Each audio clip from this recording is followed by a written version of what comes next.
네, 뉴스나이트 2부 시작합니다. 먼저 고양 백석역 인근 온수관 파열 소식부터 알아봅니다. 오늘 저녁 경기도 고양시 백석역 근처에서 지역 난방공사 배관이 터졌습니다. 이 사고로 시민들이 화상을 입고 도로가 침수되는 등 피해가 속출했다고 하는데요. 취재기자 연결합니다. 김주환 기자. 네, 김주환입니다. 네, 사고가 크게 난 것 같은데 어떻게 된 겁니까? 네, 일단 지역난방공사 온수관이 파열된 시간은 오늘 저녁 8시 반쯤입니다. 장소는 경기도 고양시 백석역 인근으로 섭씨 100도씨에 가까운 뜨거운 물이 도로에 넘쳐났습니다. 이 사고로 근처에 있던 시민들이 화상을 입어 병원으로 옮겨졌습니다.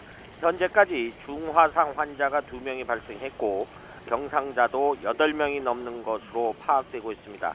사고 지점 반경 약 200m 도로가 터져나온 온수로 인해 서울 방향 교통이 한때 통제되기도 했습니다. 또한 백석역 인근은 물론 행신동 일부 아파트에 난방과 온수가 공급되지 않아 주민들이 큰 불편을 겪고 있습니다. 온수나 난방 공급이 중단된 구체적인 가구 수는 파악되지 않고 있습니다. 고양 지역에는 오늘 오후를 위해 한파주의보가 내려진 상태입니다. 지역난방공사 측은 긴급 복구반을 투입해 해당 배관의 밸브를 잠그는 등 수습에 들어갔지만 완전한 복구는 내일 오전쯤 이루어질 것으로 예상됩니다. 지금까지 사회부에서 전해드렸습니다. 네, 아직 복구가 끝나지 않았다고 하니까 고양 백석역 인근 지나시는 분들은 주의하셔야겠습니다. 관련 소식은 새로 들어오는 대로 전해드리도록 하겠습니다. 저희는 오늘 가장 주목받은 이슈로 들어가 보도록 하죠. 자, 이른바 해경군 김씨 트위터 계정의 소유주로 지목된 이재명 지사의 부인 김혜경 씨가 검찰 조사를 마치고 귀가했습니다. 사건의 공소시효가 얼마 남지 않은 가운데 검찰이 어떤 결론을 낼지 관심이 모이고 있습니다. 오늘 두 분 전문가 모셨습니다. 최영일 시사평론가 그리고 최단비 변호사 오셨는데요. 안녕하세요. 안녕하세요. 네. 자, 피해자 신분으로 검찰에 출석해서 11시간 동안의 고강도 조사를 마치고 1시간 반 전쯤 귀가를 했습니다. 먼저 주제어부터 보시죠.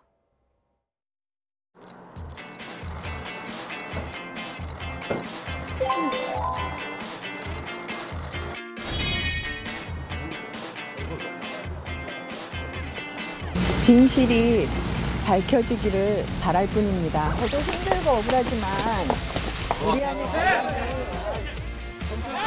경찰 수사 결과 모두 우연이라고 생각하세요?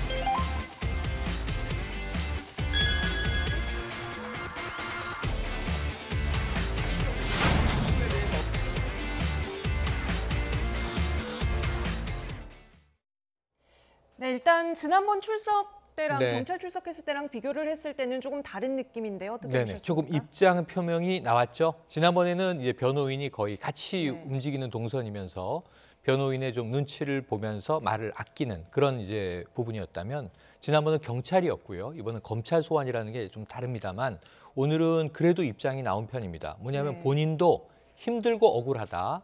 하지만 더 큰 문제는 우리 안의 갈등이 이제 깊어지고 있다는 것이다라고 하는 이제 안타까움을 토로했습니다. 네. 11시간이면 고강도 조사죠. 지난번 네. 경찰도 한 10시간 조사를 받았거든요. 그리고 이 시간도 9시 반이 좀 넘은 시간에 이제 귀가를 하게 됐는데요. 네. 이 고강도 조사 동안에 어떤 입장이었을까? 대부분 전면 부인을 한 것으로 지금 전해지고 있습니다. 네, 일단 카메라 앞에서 적극적으로 진실이 밝혀지길 바란다, 나도 억울하다 이런 이야기를 하는 입장 변화를 어떻게 볼 수 있을까요? 경찰과 검찰의 출석이라는 점이 먼저 달라 보입니다. 왜냐하면 이 경찰에서의 의견으로 부딪혀서 검찰로 송치를 됐다고 하더라도 그건 경찰에서의 의견일 뿐이고 검찰에서 어떻게 조사를 받고 검찰이 어떻게 결정을 내리냐에 따라서 향후의 기소 여부라든지 재판 여부에 영향을 미칠 수밖에 없기 때문에 아무래도 경찰에 출석할 때보다는 검찰에 출석할 때 심경이 다를 수밖에 없을 것이고요. 일단 심경을 밝히는 것도 경찰에서는 아무 입장을 밝히지 않았지만 오늘은 뭐 진실이 밝혀지기를 바란다라는 조금 더 적극적인 입장을 밝히지 않았습니까? 그렇기 때문에 아무래도 조사가 계속 진행되는 과정에서 이제는 좀 더 담담하지만 적극적으로 어떻게 보면은 입장을 밝히고 네. 적극적으로 임하려는 모습을 보이는 것으로 저는 개인적으로는 그렇게 봤습니다. 네, 그렇다면 오늘 검찰 조사에서 네. 가장 중요한 질문 무엇이었을까요? 해경군 김 씨가 과연 김혜경 씨인가 아닌가? 이게 진실 공방이에요. 지금 네. 팽팽합니다. 사실 경찰 조사는 2차례였는데 한 번은 제대로 조사가 안 됐고요. 네. 그리고 경찰 조사가 끝나고 경찰이 기소 의견 송치다 이렇게 보도가 되면서 네. 경찰은 해경군 김 씨가 김혜경 씨인 것으로 추정하는 것으로 지금 이제 보도가 다 나왔습니다. 네. 이거 이제 검찰이 확증을 해야 되는 부분이고요. 거기에 따라서 검찰 입장이 정해져야 기소 여부가 결정이 되는데 다음 주에는 결정이 나야 합니다. 12월 네. 13일이 이제 공소시효 만료인 것이죠. 조금 오늘 제가 이례적으로 본 건 뭐냐면 경찰의 수사 발표가 일부 흘러나올 때마다 이재명 지사의 반응이 거의 대부분 있었어요. 예. 그런데 오늘은 이재명 지사의 반응이 없습니다. 오늘도, 도정에 예. 집중을 한 것 같습니다. 그런데 그걸 보면은 이 이재명 지사의 경찰 수사에 대한 입장은 정치 수사다라는 것이었어요. 배후가 있다. 또 권력과 진실 사이에서 진실보다는 권력을 선택했다. 네. 이런 굉장히 고강도의 정치적인 발언을 했는데 검찰 지금 조사 단계에서는 아직은 입장이 뚜렷하지 않습니다. 이런 면에서는 이재명 지사도 지금 지켜보는 입장이다. 이렇게 네. 관측이 되는데요.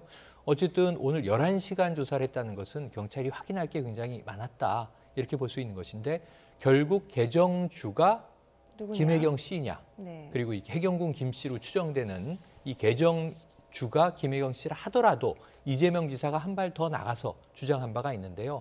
이 트윗 글들을 쓴 것이 또 김혜경 씨냐.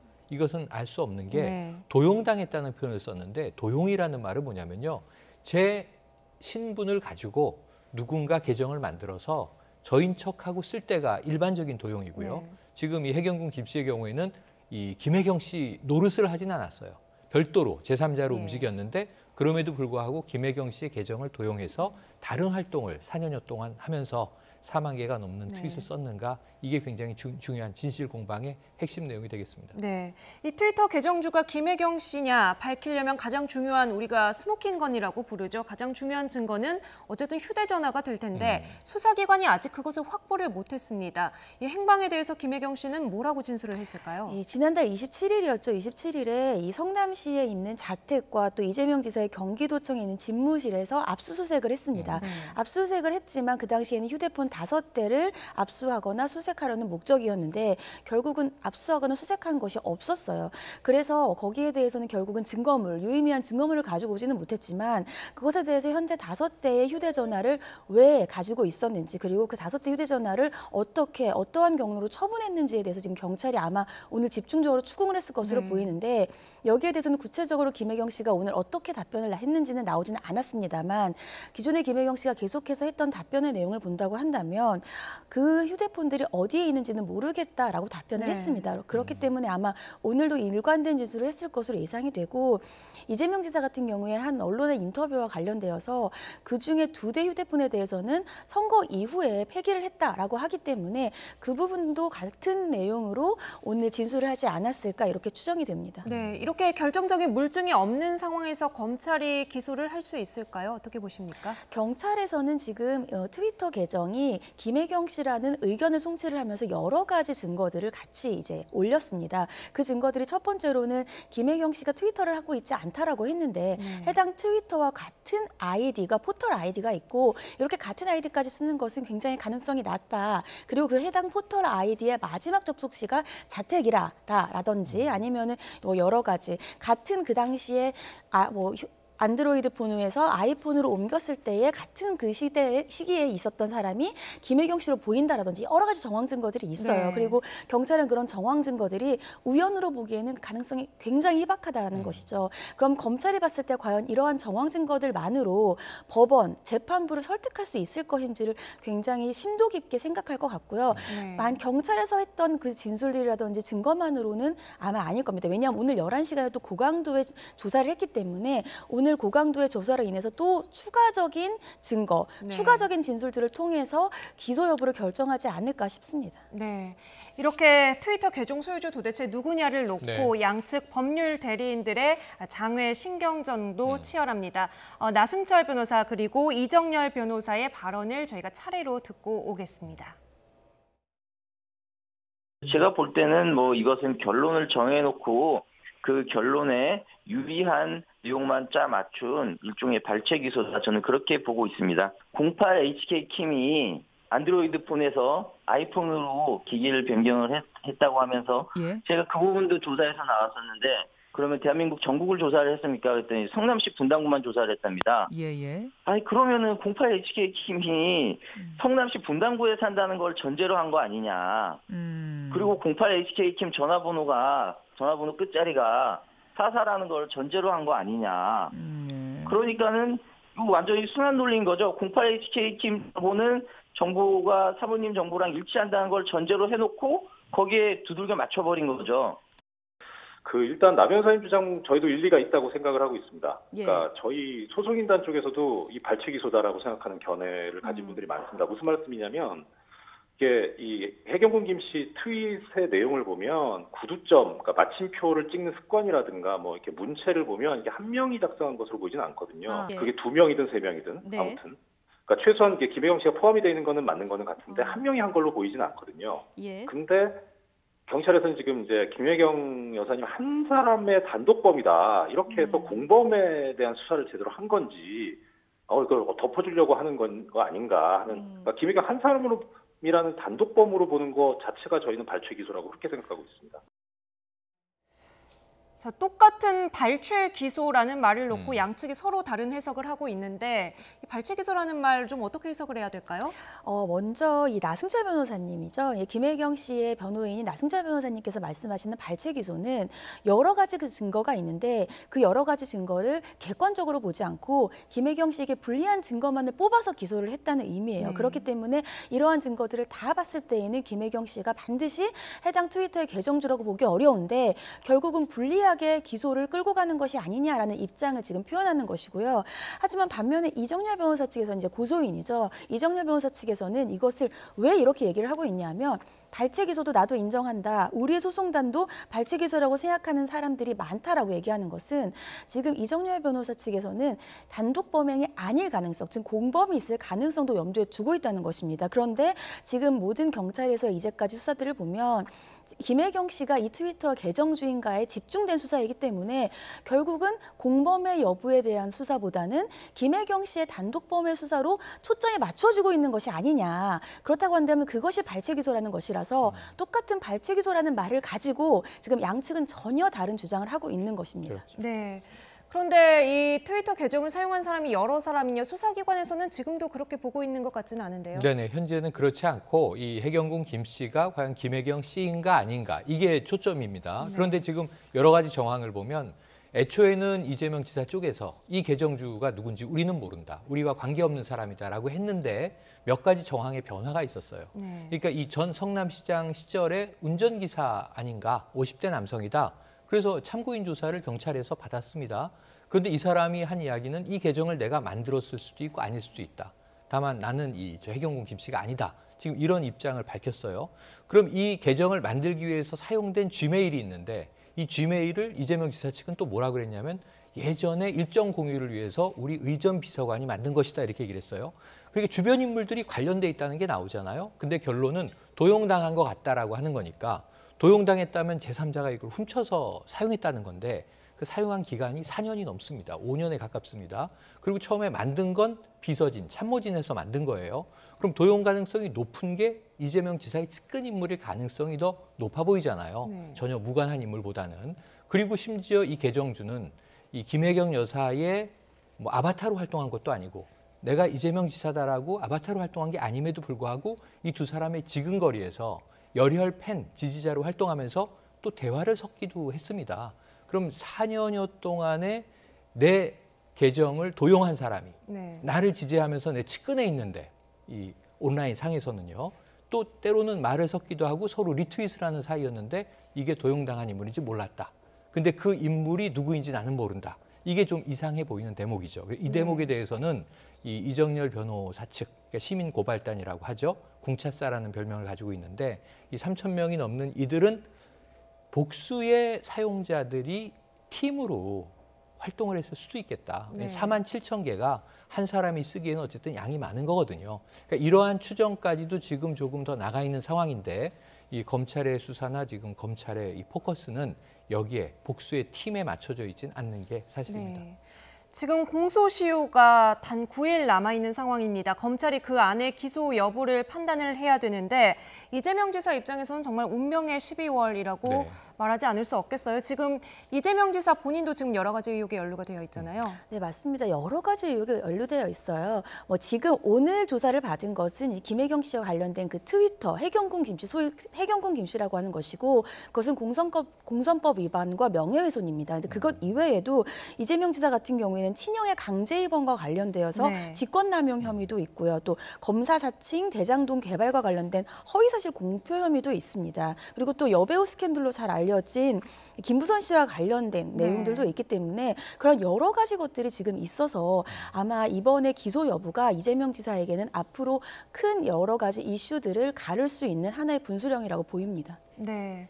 뭐 본인 것도 그렇지만 역시 부인인 김혜경 씨의 지금 네. 이 트위터 계정 문제가 그렇죠. 가장 큰 발등의 불이 아닐까 맞습니다. 싶은데요. 그러니까 이게 뭔가 법적인 문제라기보다는 감정적인 문제에서 비롯된 측면이 있어요. 네. 왜냐하면 고 노무현 대통령에 대해서 사자 명예훼손을 한 게 아니냐. 그리고 어떻게 이게 민주당 지지자가 이런 말을 할 수 있느냐.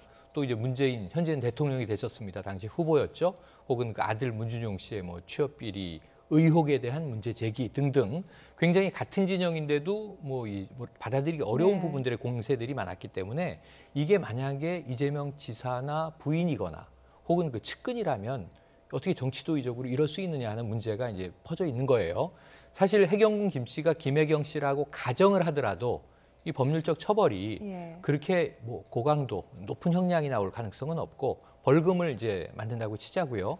이재명 지사의 지사직관 아무 문제가 없습니다. 다만 그럼에도 불구하고 그동안 부인해왔던 부분들이 허물어지기 때문에 정치적 도의적 책임은 굉장히 좀 아프게 남을 가능성이 있다. 그래서 지금 12월 13일 전후해서 이 부인인 김혜경 씨에 대한 기소 여부, 검찰의 판단, 또 아까 혐의가 이제 6개 이상 됩니다만 이 이재명 지사에 대한 기소 여부에 따라서 또 이 두 사람의 유무죄가 함께 유죄냐, 함께 무죄냐, 유무죄가 엇갈릴 것이냐 이런 부분에 따라서 앞으로 정치적인 전망은 굉장히 좀 다양한 시나리오로 전개될 가능성이 있는데 그럼에도 불구하고 둘 중에 누가 일부 유죄라 하더라도 상당히 이재명 지사에게는 큰 타격이 될 가능성이 높아 보입니다. 네, 둘 중에 한 사람이든 양쪽이든 기소가 된다면 정치적인 타격은 정말 피할 수 없을 것으로 보이고 만약에 두 사람 모두 기소되지 않는다면 그 다음엔 어떤 정치적인 효과를 가지고 올 수 있을까요? 이재명 지사는 앞서서 최영일 평론가님께서 말씀해 주셨지만 경찰 수사 단계에서 계속해서 이것은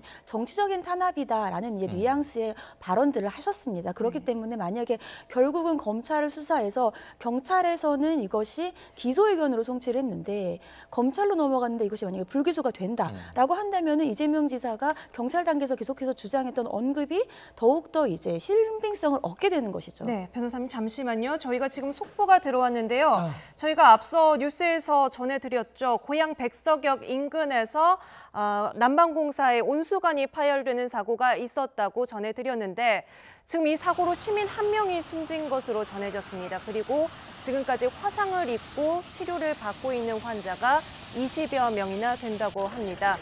오늘 사고로 수증기가 뿜어져 나오고 뜨거운 물이 도로로 흘러나오면서 승용차에 타고 있던 시민 한 명이 현재 숨진 것으로 전해지고 있습니다. 그리고 시민 21명이 중화상을 입고 병원으로 옮겨졌습니다. 또 백석역 인근은 물론이고 행신동 일부 아파트에 현재 난방과 온수가 공급되지 않고 있어서 추운 날씨에 주민들이 불편을 겪고 있다고 하는데요. 지금 소방 관계자의 말을 빌려보면 사고 초기에 물이 터져 나오면서 근처 상가로 뜨거운 물이 유입돼 시민들이 화상을 입은 것으로 보인다고 밝혔습니다. 지금 현재 소방당국은 인근 반경 약 200m 도로가 터져 나온 온수에 영향을 받은 것으로 보고 있습니다. 사고가 난 지점으로부터 반경으로 200m 지점이 이 사고에 영향을 받고 있는 것으로 보이고요. 고양 행신동 일부 지역에서는 현재 난방과 온수가 공급되지 않고 있습니다. 난방과 온수를 공급하기 위한 지역 난방공사의 온수관이 파열이 됐고 그때 당시에 현장을 지나고 있던 차 안에 있던 시민 한 명이 현재 숨진 것으로 전해지고 있습니다. 나머지 시민 21명은 중화상을 입고 병원에서 치료를 받고 있습니다. 현재 지역 난방공사 측은 긴급 복구반을 투입해서 해당 배관의 밸브를 잠그는 등 복구 작업에 들어간 상태입니다. 하지만 완전한 복구는 아직 이루어지지 않았고 내일 오전쯤 되어야 복구가 완전히 완료가 될 것으로 공사 측은 예상하고 있습니다. 인명피해가 초기에 전해졌던 것보다 상당히 많은 것으로 보이는데요. 인근 지역 지나시는 분들 주의를 하셔야겠고요. 그리고 일대 고양 행신동 일대 주민들은 오늘 밤 추운 날씨에 난방과 온수 공급이 안 된다고 해서 상당한 불편이 예상이 됩니다. 뉴스를 계속 주시를 하고 계셔야 될 것 같고요. 저희도 계속해서 새로운 소식이 들어오는 대로 스튜디오에서 대담을 진행하면서 동시에 전해드리도록 하겠습니다. 잠시 뒤에 취재기자 연결해서 더 자세한 소식 전해드리도록 하겠습니다. 네, 사고가 더 이상의 인명피해가 있지 않아야 될 텐데 일단 안타깝게도 인명피해가 상당히 들어와 있습니다. 일단 대담을 계속 진행을 하면서 추가로 사고 소식이 들어오면 전해드리도록 하겠습니다. 자, 변호사님이 조금 전에 이재명 지사가 이제 양쪽 모두 기소가 되지 않았을 경우에 정치적인 입지의 변화에 대해서 설명을 해주시고 계셨는데요. 네, 이제 만약에 두 분 다 불기소가 된다라고 한다면은 이재명 지사가 경찰 수사 단계에서의 언급을 했던 정치적인 탄압에 어느 정도의 신빙성을 얻을 수가 있고요. 그렇다고 한다면 결국은 정치적인 탄압을 받았던 이 프레임으로 갈 수밖에 없기 때문에 그러면 향후에 대권에서의 조금 더 대권에서 좀 더 힘을 얻을 수 있는 그러한 가능성은 있어 보입니다. 네.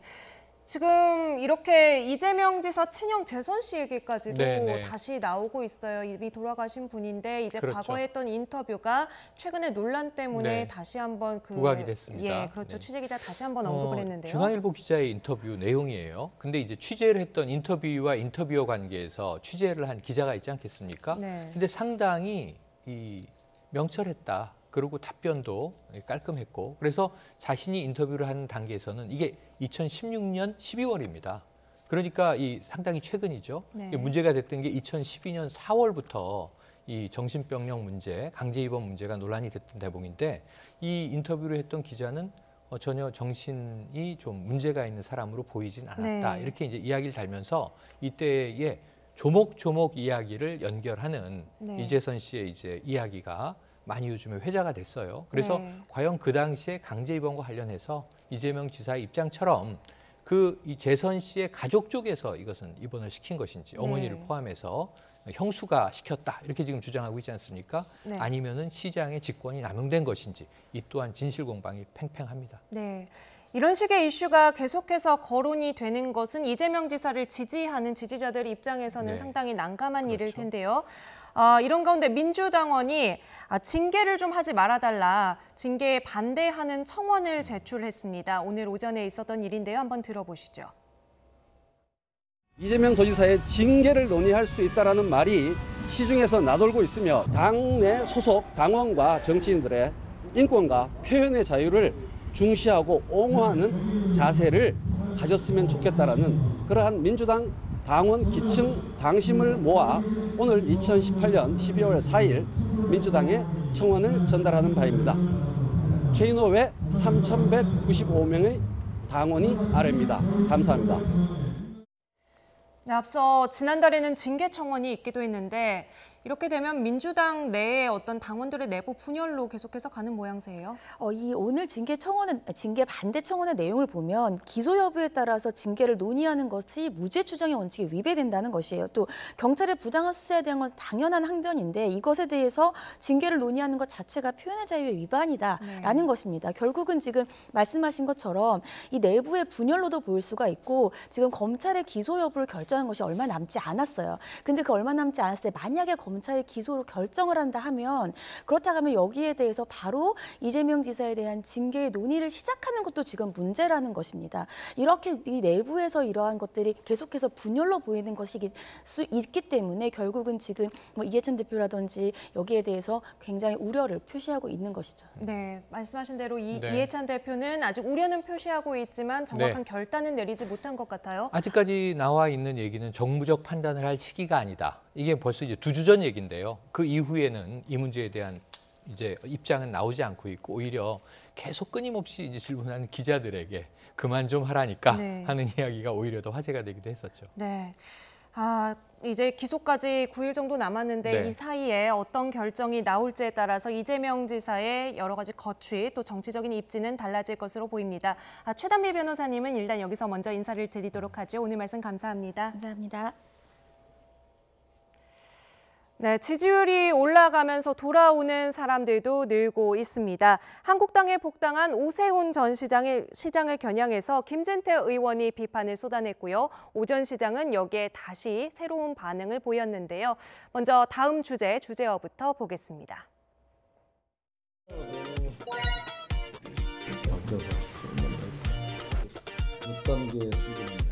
한국당은 오세훈의 실험 대상이 아니다. 탈당했다 복당하는 분들의 정치 실험의 대상까지 될 수는 없습니다. 오 전 시장의 무상급식 주민투표 실험으로 서울시장 자리를 내줬을 때부터 보수 우파의 먹구름이 끼기 시작했습니다. 여지껏 어디서 뭐하다가 문정권의 지지도가 떨어지고 우리 당의 전당대회가 다가오니까 이제 슬며시 복당을 하는 겁니까? 뭐? 글쎄요, 평소 관계가 그리 나쁘지 않은데, 아이고, 또 선거가 다가오는구나, 저는 그런 생각했습니다. 평소는 가까운 사이세요? 한 5달 전에도 만나서 맥주 한잔 했습니다. 그래요.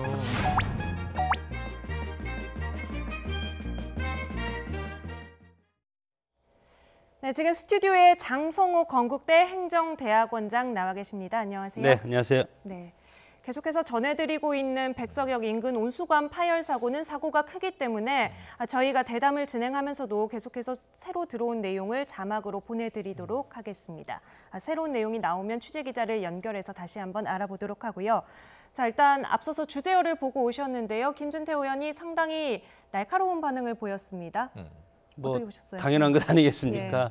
예. 당을 떠난 분이 당의 지지율이 약간씩 오르니까 이제는 다시 복당해서 한국당의 당 대표로 출마하겠다는 그런 뉘앙스를 안고 입당을 하니까 이거에 대해서는 당 내부적인 어떤 경쟁이 더 훨씬 더 치열한 것 아니겠습니까? 이런 상황에서 이제는 보수 야당이 새로운 내부적인 투쟁의 양상, 투쟁의 어떤 단계에 들어갔다.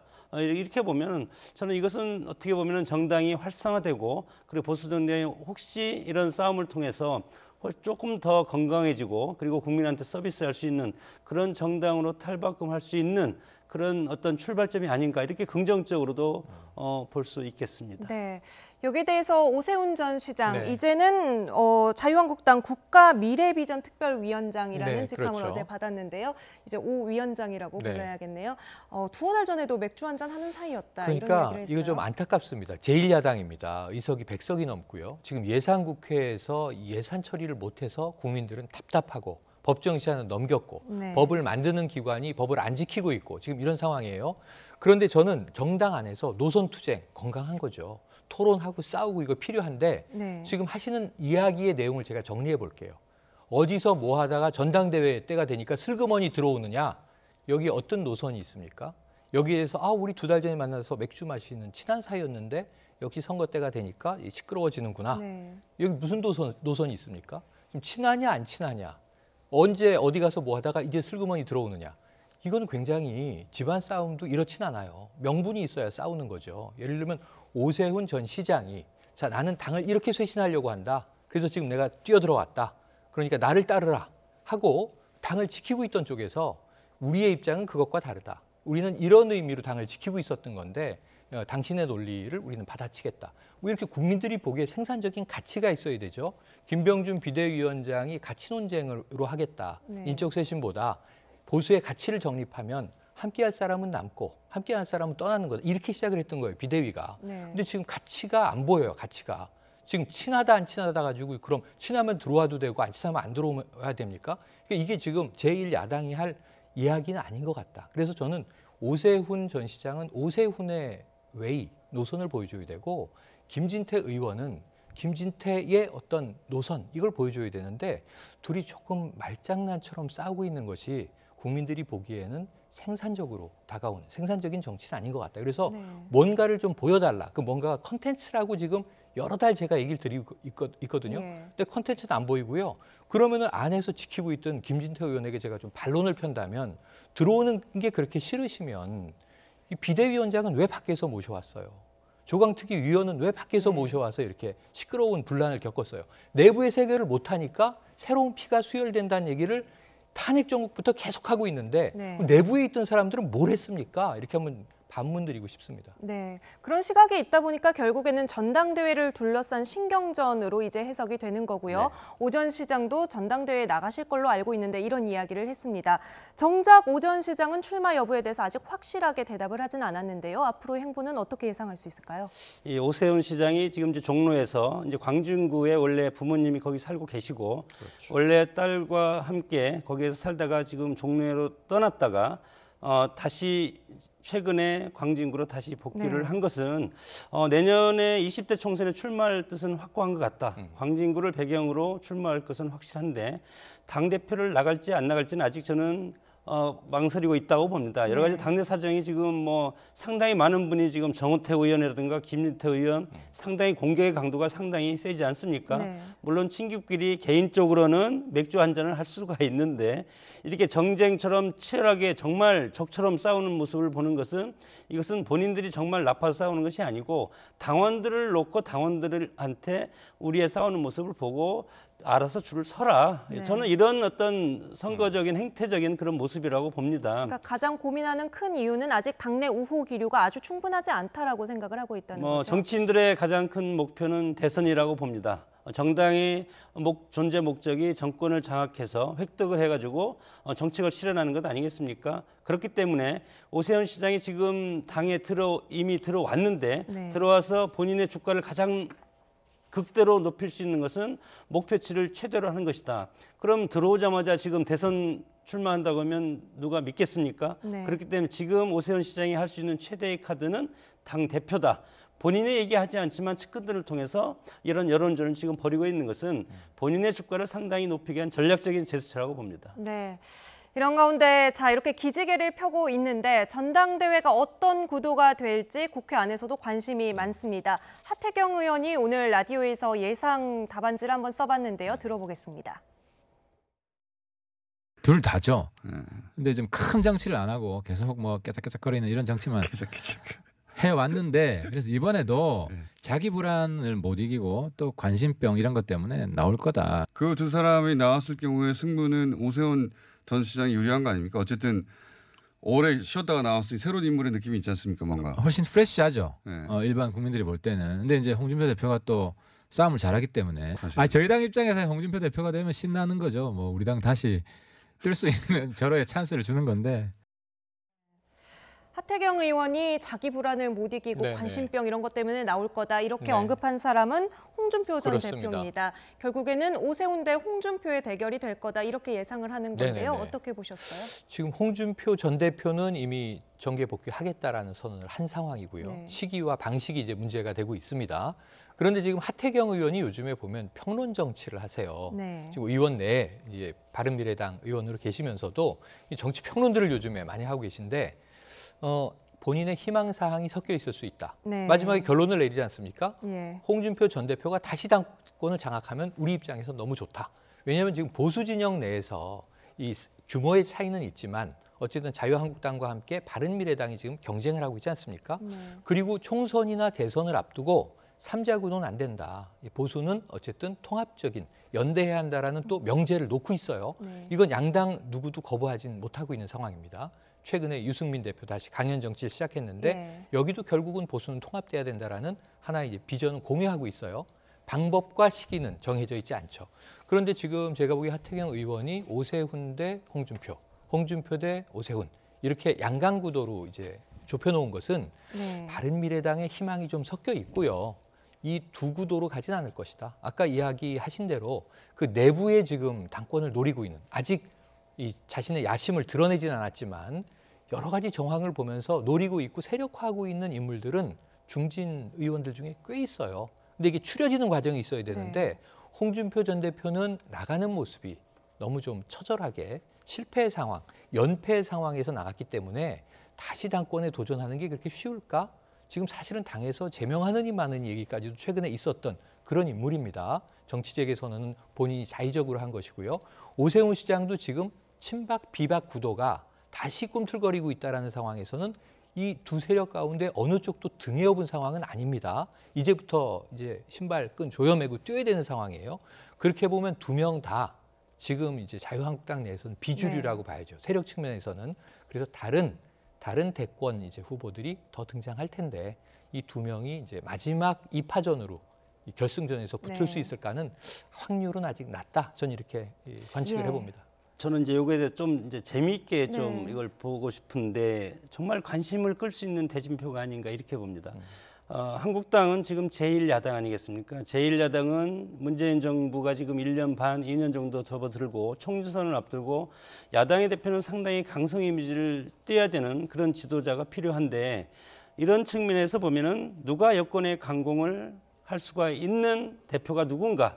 당원들이 첫째는 그것을 생각할 것이고 또 한국당은 과거에 10년 동안 보수 정권을 지탱해왔고 지난번에 박근혜 전 대통령 탄핵으로 말미암아 정권을 잃었지만 또다시 미래의 정권을 차릴 수 있는 후보자, 대표 이런 분들을 선보여야 되지 않겠습니까? 그렇기 때문에 야당이냐 아니면 미래냐 이런 것을 봤을 때 야당의 강성 대표하면 홍준표 그리고 미래를 대비하는 한국당의 자산 하면 오세훈 여기에서 두 분 다 이번에 대표에서 탈락을 하면 정치적인 내상은 상당히 클 것이다. 왜냐하면 정치는 현실이기 때문에 치열한 전쟁을 치르고 그리고 패배자는 거의 모든 것을 잃는 것이 현실이기 때문에 상당히 중요한 이번 어떤 전당대회라고 생각합니다. 네.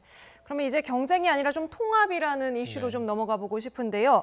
김무성 의원을 비롯한 일부 비박계 의원들이 박근혜 전 대통령을 불구속 상태에서 재판을 받을 수 있도록 촉구하는 결의안을 추진을 하고 있습니다. 여기에 대해서 친박계 좌장인 서청원 의원은 후원무치하다 뭐 이런 말로 쏘아붙이기도 했는데요. 일단 탄핵 국면 당시의 두 사람 발언을 먼저 들어보겠습니다. 새누리당은 박근혜 대통령의 사당으로 전락해서 국민과 당원 동지 여러분들을 실망시켰습니다. 저희들은 이러한 상황을 목숨을 걸며 싸우면서 막아야 했었습니다마는 저희들의 노력이 부족했다는 점을 인정합니다. 대통령에 대해서 야당보다 더 앞장서서 자, 당신은 하늘에서 내려준 인물인데 대통령인데 이렇게 칭찬하던 사람이 어느 날 갑자기 침을 뱉고 나는 이런 것은 부부 간에도 서로 예의가 있는 것이고 부모와 자식 간에도 있는 거고 우리도 상하관계가 있는데 이건 아니다. 일단 김무성 의원의 이 화합 행보는 어떻게 봐야겠습니까? 좀 짧게 설명해 주시면요. 자, 이제 저 장면 딱 보면요. 이게 친박 비박이라고 이야기를 드렸지만 저 당시로 보면은 결국 지금도 남아있는 불씨는 찬탄이냐 반탄이냐예요. 당시에 탄핵에 찬성했던 쪽과 반대했던 쪽인데 탄핵 찬성했던 쪽은 당을 쇄신해야 된다. 김무성 대표 저 때는 당을 해체하고 새누리당이었죠. 모든 자산을 국고에 헌납해야 한다. 이런 얘기까지 했어요. 근데 이게 이루어지지 않자 바른정당을 창당해서 나갔다가 다시 돌아온 복당파가 된 겁니다. 그러니까 지금 친박 비박이라고 부르든 당을 지켰던 이 파와 복당파라고 부르든 찬탄 반탄이라고 부르든 똑같은 지금 평행선으로 달리고 있거든요. 그런데 이 김무성 대표가 태극기 부대까지도 이제 끌어안아야 한다라고 하는 행보. 왜냐하면 이제 박근혜 전 대통령을 불구속 상태에서 재판받도록 풀어줘라. 이건 뭐냐면은 태극기 부대가 그동안 주장해왔던 얘기에 이제 찬동을 하는 거거든요. 근데 이게 그동안 이 또 일관적인 입장을 지켜왔던 친박계에서 보기에는 후한무치하다 이렇게 나오는 얘기인데 양쪽 다 일리가 있어요. 끌어안아야만 되는 입장의 세력과 지금 끌어안는 모습이 너무나 마뜩치 않은 세력이 정면 충돌할 수밖에 없는데 이게 근원적으로 융화되지 못하고 표면 정치만 계속 하다 보니까 아까 이제 하태경 의원 좀 깔짝깔짝 이런 표현을 쓰셨는데 저는 이걸 표면 정치만 하다 보니까 핵심은 마음은 녹아내리지 않는데 제스처만 자꾸 해야 되는 제스처 정치로 흐르고 있는 거거든요. 근데 이게 국민들이 지금 모르는 시대가 아니다. 국민들은 속내를 다 꿰뚫고 있다. 그러니까 진정성 있는 정치로 조금은 더 깊이 있게 돌아가야 되지 않나 싶고요. 그럼 친박 비박이 끝장 토론 얘기 나왔었는데요. 박근혜 끝장 토론. 이거 아직 이루어지지 않고 있습니다. 언젠가 한번 격돌해야 되지 않겠습니까? 개파 갈등이 뭐 봉합이 되는 수순으로 가는 건지 오히려 더 평행선을 계속 달리는 건지 어떻게 좀 예상을 해볼 수 있을까요? 연고지 개파 저는 적폐라고 생각하는데 네. 이것이 안 좋은 쪽으로 흐르고 끼리끼리 우리끼리 문화가 우리 사회에 만연하고 있지 않습니까? 이것이 청산돼야 되지만 우리 면면에 흐르고 있는 나쁜 저는 정치 문화라고 생각하기 때문에 자 서청원 의원과 김무성 의원이 지금 저런 걸 가지고 싸우지 않습니까? 이런 것은 개파 정치가 종식될 수 없다는 것을 반증한다고 봅니다. 왜 개파 정치가 존재할 수 없냐? 물론 자기들끼리 싸우지만 이것은 어떻게 보면 두 가지 효과를 노릴 수 있는데 하나는 우리 편끼리 해서 우리 누군가가 우리가 희생당하는 것을 막을 수 있다는 것이고 우리 개파가 그리고 두 번째는 이런 모습을 통해서 당원들을 하나로 묶을 수 있다는 당으로서는 그렇기 때문에 당에서도 이런 싸움 모습이 이제 나쁜 의미로 필요한 것이고 이런 상황에서 봤을 때 과연 우리 정치에서 개파 정치가 없을 수 있을까? 저는 상당히 비관적으로 봅니다. 그리고 이분들이 이렇게 지금 싸우는 이유는 총선과 대선을 앞두고 지금 싸운다고 보는데 총선을 앞두고는 치열하게 개파 싸움을 하지 않습니까? 서로 공천을 받고 그리고 당선이 되고 어느 개파가 누가 살아남고 이런 거기 때문에 뭉쳐 산다. 이런 것들은 총선 때 개파 지분을 틀림없이 찾을 겁니다. 우리 개파는 어느 지역 이렇게 해서 서로 밀실압 이런 것들이 이제 틀림없이 나올 것이고 그리고 좀 더 나가면 대선을 앞두고 대선을 앞두는 외부에 큰 적이 있지 않습니까? 보수당이면 예를 들어서 민주당 후보가 크게 나와 있을 텐데 상대방의 큰 목표의 어떤 상대방이 나오면 내부적으로는 개파가 일시적으로 소멸돼서 하나로 뭉치는 그런 것들이 우리 정치의 현실입니다. 네, 길게 보면은 결국 총선, 대선까지 가는 길, 그 정치 지형을 만드는 과정이라고 볼 수 있겠죠. 지금까지 최영일 시사평론가, 장성호 건국대 행정대학원장과 함께했습니다. 두 분 오늘 말씀 감사합니다. 고맙습니다. 네, 온수관 파열로 지금 사고가 난 경기도 고양시 백석역 인근 상황을 좀 더 알아보도록 하겠습니다. 일단 취재기자 연결해서 새로운 내용 들어온 게 있는지 알아보죠. 김주환 기자. 네, 김주환입니다. 네, 사망자가 발생했다는 안타까운 소식을 저희가 전해드렸는데요. 지금 상황이 어떻습니까? 네, 사망자뿐만 아니라 그 취재를 할수록 부상자 숫자도 늘어나고 있는 상황입니다. 일단 지역난방공사 온수관이 파열된 시간은 오늘 저녁 8시 반쯤이었습니다. 장소는 경기도 고양시 백석역 인근으로 섭씨 100도씨에 가까운 뜨거운 물이 도로에 넘쳐났습니다. 이 사고로 근처에 있던 시민들이 화상을 입어 병원으로 옮겨졌는데요. 수증기가 뿜어져 나오고 뜨거운 물이 도로로 흘러나오면서 사고 현장에서 고립된 승용차에서 신원을 알 수 없는 시민 1명이 숨진 채 발견됐습니다. 또 중화상원 2명, 현재 경상자도 19명이 넘는 것으로 파악되고 있습니다. 사고 지점 반경 약 200m 도로가 터져나온 온수로 인해 서울 방향 교통이 한때 통제되기도 했습니다. 또한 백석역 인근은 물론 행신동 일부 아파트에 난방과 온수가 공급되지 않아 주민들이 큰 불편을 겪고 있습니다. 현재 온수나 난방 공급이 중단된 구체적인 가구 수는 파악되지 않고 있습니다. 고양 지역에는 오늘 오후를 위해 한파주의보가 내려진 상태입니다. 지역난방공사 측은 긴급 복구반을 투입해 해당 배관의 밸브를 잠그는 등 수습에 들어갔지만 완전한 복구는 내일 오전쯤 이뤄질 것으로 예상됩니다. 지금까지 사회부에서 전해드렸습니다.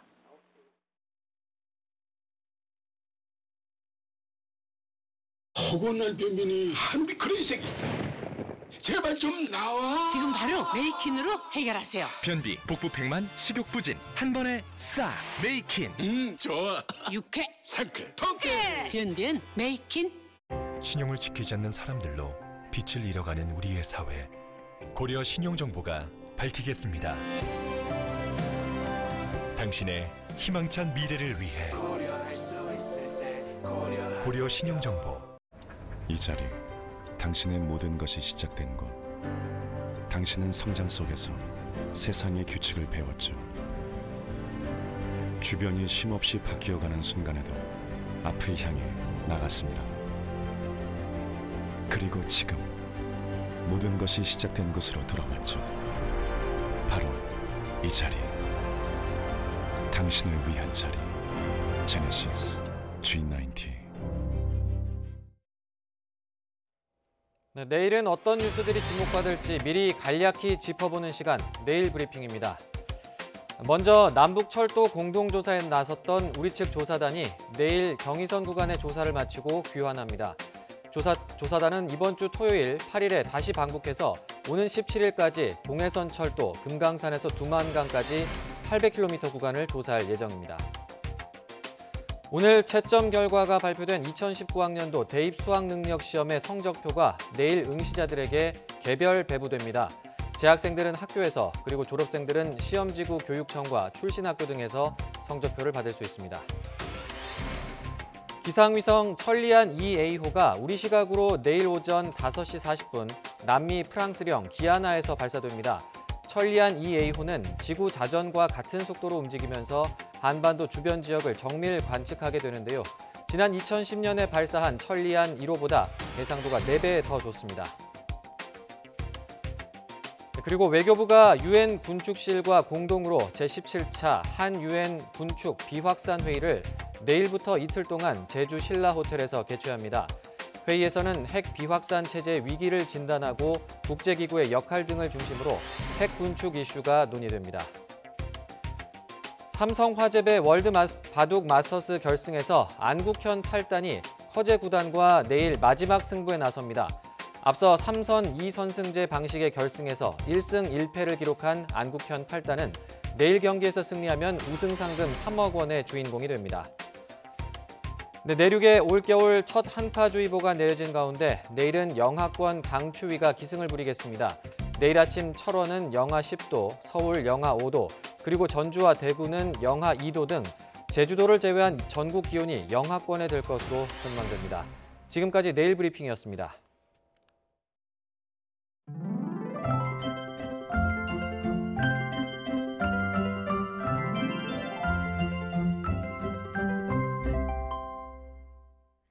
내일 아침 영하권의 강추위가 찾아오면서 서울에 올 겨울 첫 한파주의보가 내려졌습니다. 한파주의보는 밤사이 기온이 10도 이상 떨어지거나 영하 12도 이하의 한파가 이틀 이상 유지될 때 발효되는데요. 서울뿐 아니라 중부와 전북 그리고 경북 일부 지역에도 한파주의보가 내려졌습니다. 내일 서울의 아침 기온은 영하 5도로 오늘보다 무려 13도나 낮으니까요. 출근길 옷차림 따뜻하게 해주시기 바랍니다. 내일은 맑은 하늘이 드러나겠고요. 미세먼지 걱정 없겠습니다. 내일 아침 기온은 오늘보다 10도에서 15도가량 낮겠습니다. 서울 아침 기온 영하 5도, 대구 영하 2도, 광주 1도로 예상되고요. 낮 기온은 오늘보다 5도에서 7도가량 낮겠습니다. 서울 낮 기온 4도, 대구 10도, 부산 15도로 예상됩니다. 추위는 갈수록 더 심해지겠습니다. 금요일에는 서울 아침 기온이 영하 8도, 토요일에는 영하 10도까지 곤두박질하면서 이번 한파가 절정에 달하겠습니다. 지금까지 날씨 정보였습니다.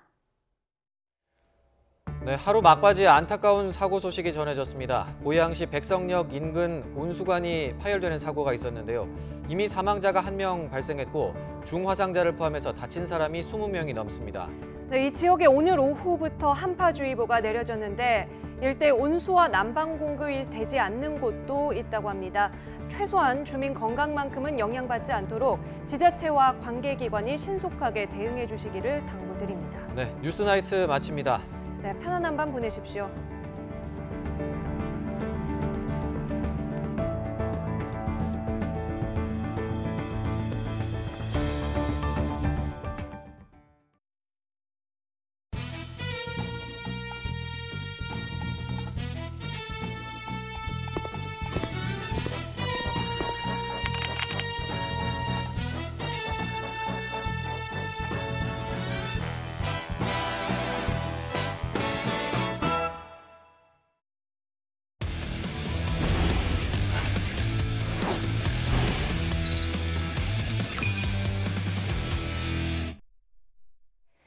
스포츠 뉴스입니다. 크로아티아 출신의 미드필더 모드리치가 최고의 축구 선수에게 주는 발롱도르 트로피를 품에 안았습니다. 메시와 호날두의 시대는 끝이 난 걸까요? 김상익 기자입니다. Le Ballon d'Or France Football 2018, 루카 모드리치! 크로아티아 출신 미드필더 루카 모드리치가 세계 최고 권위의상 발롱도르 트로피의 주인공이 됐습니다. 2008년 이후 메시와 호날두가 주거니 받거니 해온 발롱도르 주인의 얼굴이 바뀐 건 2007년 브라질 카카 이후 11년 만입니다.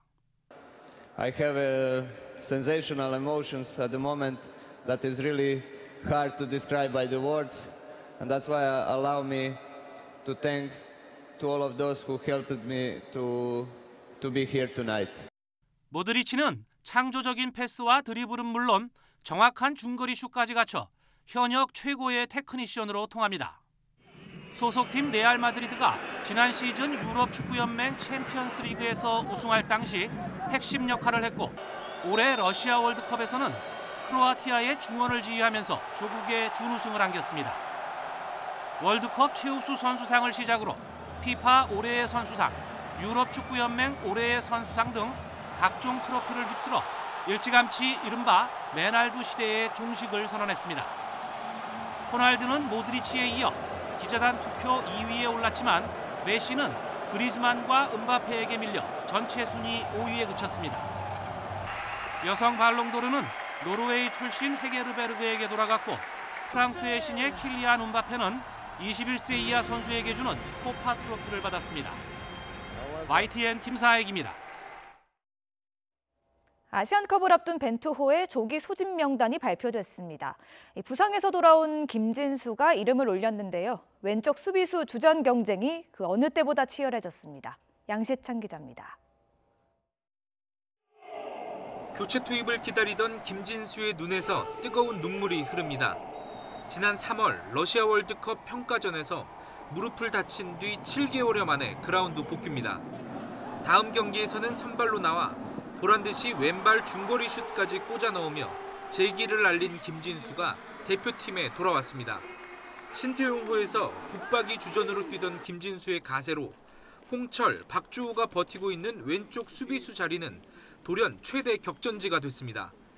포지션별로 2명만 최종 명단에 이름을 올릴 수 있는 점을 고려하면 세 선수 중 한 명은 아시안컵에 나설 수 없습니다. 스피드와 킥 능력은 홍철이, 경기 운영의 노련함에서는 박주호가 앞선다는 평가인데 김진수는 적극적인 돌파가 장점입니다. 벤투식 빌드업에서 공격 가담과 연계 플레이까지 도맡아 해야 하는 좌우 수비수는 전술의 핵심이라고 해도 과언이 아닙니다. 하지만 앞선 평가전에서 대표팀의 공격은 왼쪽보다는 이용이 있는 오른쪽으로 치우치는 경향이 나타났습니다. 홍철과 박주호가 있는 왼쪽에 김진수를 새로 발탁하며 경쟁에 불을 지핀 것도 공격 루트를 다양화하기 위한 포석이라는 분석입니다. 59년 만에 우승을 달성하기 위해서는 좌우의 고른 공격력이 중요하거든요. 이 좌우의 어떤 평균치를 맞추기 위해서는 왼쪽 공격이 이제부터는 중요해지겠죠. 벤투 감독은 이 밖에 중원과 최전방 자원으로 한승규와 김준형, 장윤호, 조용욱 등 20대 초반의 젊은 선수들을 대거 선발해 유망주 발굴 작업도 속도를 늦추지 않았습니다. 대표팀은 다음 주 울산에서 소집돼 열흘 동안 훈련한 뒤 오는 20일 유럽파를 포함한 최종 명단 23명을 발표합니다. YTN 양시창입니다. YTN 스포츠 뉴스 마칩니다. 시청해주신 여러분 고맙습니다.